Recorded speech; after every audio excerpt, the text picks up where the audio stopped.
Welcome back to my channel English Grammar CS here. আমরা বিগত কয়েকদিনের ধারাবাহিকতায় আজ আলোচনা করতে চলেছি পাস্ট পারফেক্ট টেন্স।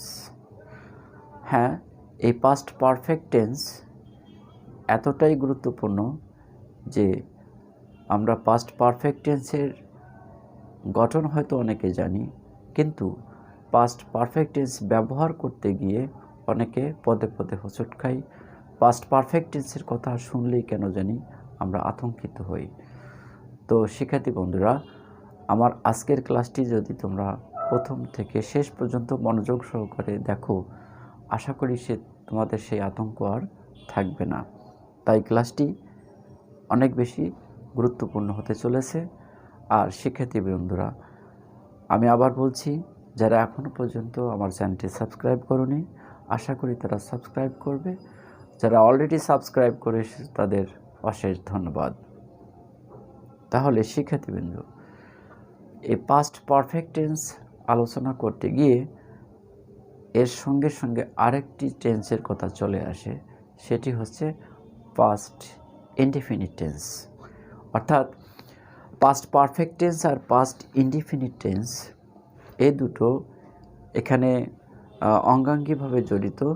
কারণ হচ্ছে যে পাস্ট পারফেক্ট টেন্স কী বা পাস্ট পারফেক্ট টেন্স কাকে বলে, এটি যখন আমি জানতে পারি তখন নিশ্চিতভাবে পাস্ট ইনডিফিনিট এবং পাস্ট পারফেক্ট উভয় টেন্সের কথা চলে আসবে। যেমন কিভাবে আমরা পাস্ট পারফেক্ট টেন্সকে সংজ্ঞায়িত করতে পারি। পাস্ট পারফেক্ট টেন্স হচ্ছে অতীতকালে দুটো ক্রিয়া অনুষ্ঠিত হয়েছিল। অতীতকালে দুটো ক্রিয়া অনুষ্ঠিত হয়েছিল। এই দুটো ক্রিয়াই অতীতকালে অনুষ্ঠিত হয়েছিল এবং এই ক্রিয়া দুটোর মধ্যে অপেক্ষাকৃত আগে, একটু হলেও আগে যে ক্রিয়াটি অনুষ্ঠিত হয়েছে সেই ক্রিয়াটির জন্য আমরা পাস্ট পারফেক্ট টেন্স ব্যবহার করে থাকি। আর অপেক্ষাকৃত পরে যে ক্রিয়াটি অনুষ্ঠিত হয়েছে সেটির জন্য আমরা ব্যবহার করি সিম্পল পাস্ট টেন্স। তো সিম্পল পাস্ট টেন্সের গঠন তো আমরা জানি। এখন এই পাস্ট পারফেক্ট টেন্সের গঠনটি হচ্ছে কীরকম? Subject plus had, subject plus had plus ভার্বের past participle, subject plus had plus ভার্বের পাস্ট পার্টিসিপল। এখন এই পাস্ট পারফেক্ট টেন্স যুক্ত বাংলা বাক্যগুলো কীরকম হয়ে থাকে আমরা কয়েকটি এক্সাম্পল দেখলেই সেটা ক্লিয়ার হতে পারবো। যেমন ধরো, একেবারেই কমন একটি সেন্টেন্স তোমরা শুনে থাকবে যে ডাক্তার আসিবার পূর্বে রোগীটি মারা গেল। ডাক্তার আসিবার পূর্বে রোগীটি মারা গেল, অর্থাৎ এই কথার অর্থ হচ্ছে যে রোগী মারা গেল এটিও আগে হয়েছে, ডাক্তার আসার কাজটিও কিন্তু আগে হয়েছে। রোগী মারা গেছে আগে অতীতে, আর ডাক্তার বর্তমানকালে এসেছে তা কিন্তু নয়, বা ভবিষ্যতে আসবে তাও কিন্তু না। অর্থাৎ এই যে মারা গেল আর ডাক্তার আসলো, এই দুটো ক্রিয়াই অতীতকালে অনুষ্ঠিত হয়েছে। এখানে লক্ষ্য করো, পূর্বে, ডাক্তার আসিবার পূর্বে রোগীটি মারা গেল, তার মানে রোগী মারা যাওয়ার কাজটি অপেক্ষাকৃত আগে হয়েছে, আর এখানে ডাক্তার আসার কাজটি পরে হয়েছে।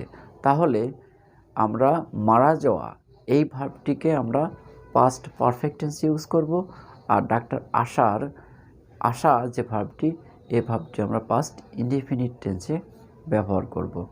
তাহলে ডাক্তার আসিবার পূর্বে রোগীটি মারা গেল, এক্ষেত্রে সবসময় মনে রাখবে পূর্বে থাক আর পরে থাক, অর্থাৎ বাংলা বাক্যে পূর্বে বা পরে যাই থাক না কেন, আমরা বরাবর এই পূর্বে বা পরে এর পরবর্তী অংশ নিয়ে ইংরেজি করা শুরু করব।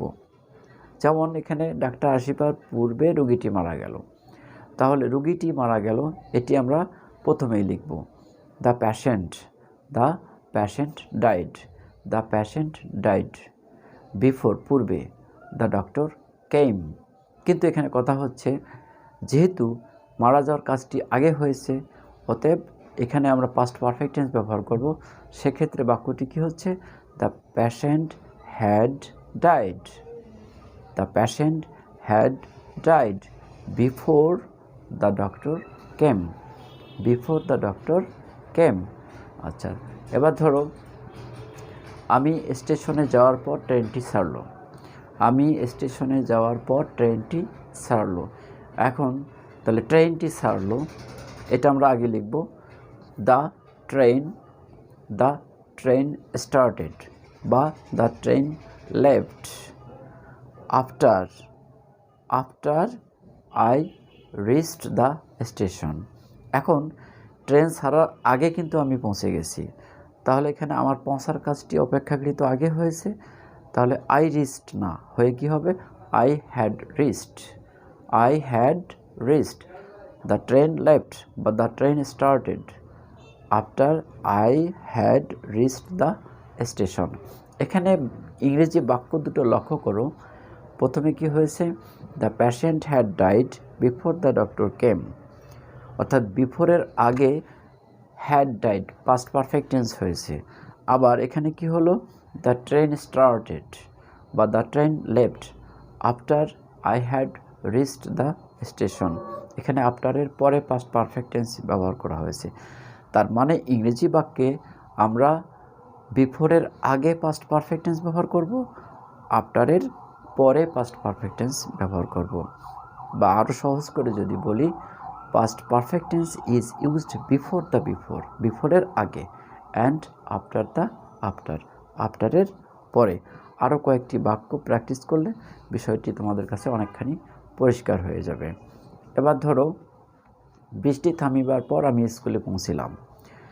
বৃষ্টি থামিবার পর আমি স্কুলে পৌঁছিলাম, তাহলে আমি স্কুলে পৌঁছিলাম এটি আগে হবে। আমরা শুরু করব এটা দিয়ে, I reached school after the rain কি হ্যাড স্টপড, কারণ বৃষ্টি আগে থেমেছে এজন্য এটি পাস্ট পারফেক্ট হয়েছে। তাহলে I reached school after the rain had stopped. ঠিক আছে। এরপর ধরো শিক্ষক আসিবার পর ছাত্রছাত্রীরা দাঁড়ালো। তাহলে ছাত্রছাত্রীরা দাঁড়ালো, the students stood after the teacher had come. আচ্ছা, তারপর ধরো নামাজ পড়ার আগে আমি গোসল করলাম। তাহলে আমি গোসল করলাম, আই টুক মাই বাথ। কিন্তু নামাজ পড়ার আগে এটা হয়েছে, তাহলে কি হচ্ছে, I had taken my bath before I said my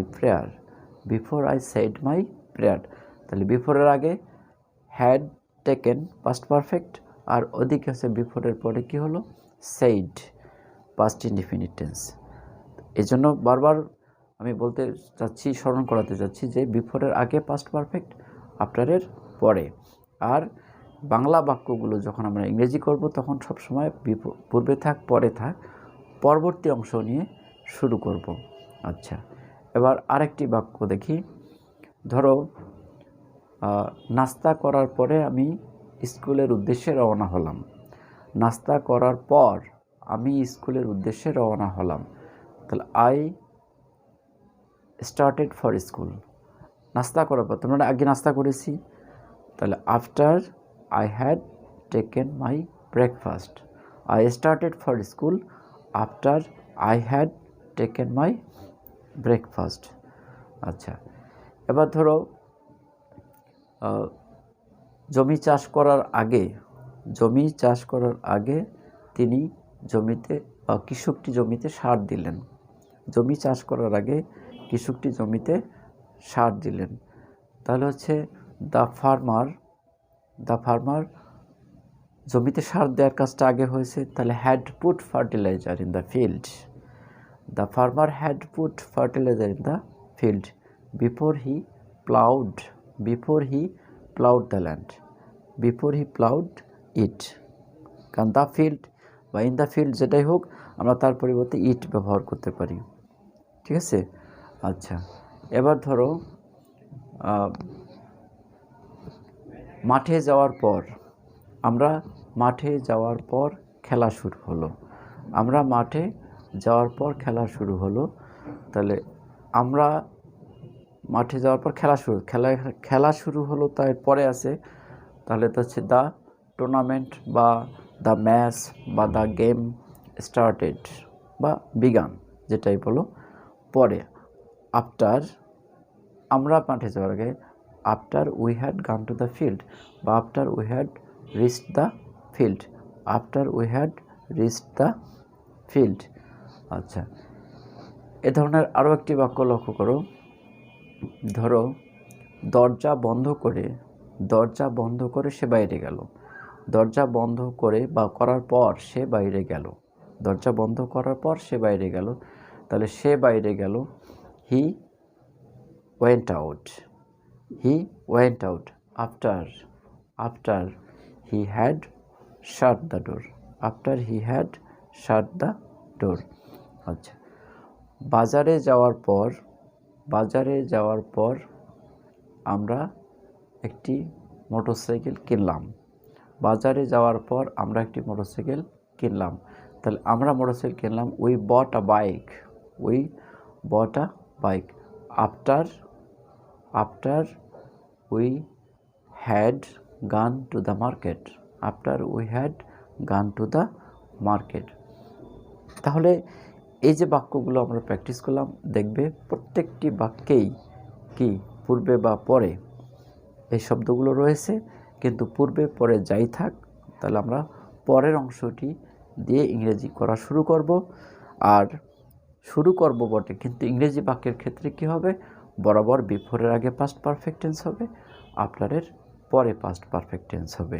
just এতটুকু মনে রাখতে পারলেই আমি মনে করি এই পাস্ট পারফেক্ট টেন্সের ব্যবহারের ক্ষেত্রে তোমাদের খুব একটা হিমশিম খেতে হবে না। আর শিক্ষার্থী বন্ধুরা, পাস্ট পারফেক্ট টেন্সের বাংলা বাক্যকে ইংরেজি করার কৌশল অবলম্বনে আমার আজকের ক্লাসটি যদি এতটুকু হেল্পফুল মনে হয়, আশা করি একটা লাইক দেবে, বন্ধুবান্ধবদের সঙ্গে শেয়ার করবে এবং ক্লাসটি কেমন লাগলো না লাগলো কমেন্ট বক্সে জানিয়ে রাখবে। সর্বোপরি বিদায় বলে আরেকবার স্মরণ করিয়ে দিতে চাই, যারা এখনও পর্যন্ত আমার চ্যানেলটি সাবস্ক্রাইব করনি, আশা করি তারা সাবস্ক্রাইব করবে। আর শিক্ষার্থী বন্ধুরা, সামনের দিনে আমরা অন্যান্য টেন্সের উপর যাতে বাংলা বাক্যকে ইংরেজি করার কৌশল শিখতে পারি, আজকে সেই প্রত্যাশা রেখে, সেই কামনা রেখে শেষ করতে চাচ্ছি। আল্লাহ হাফেজ।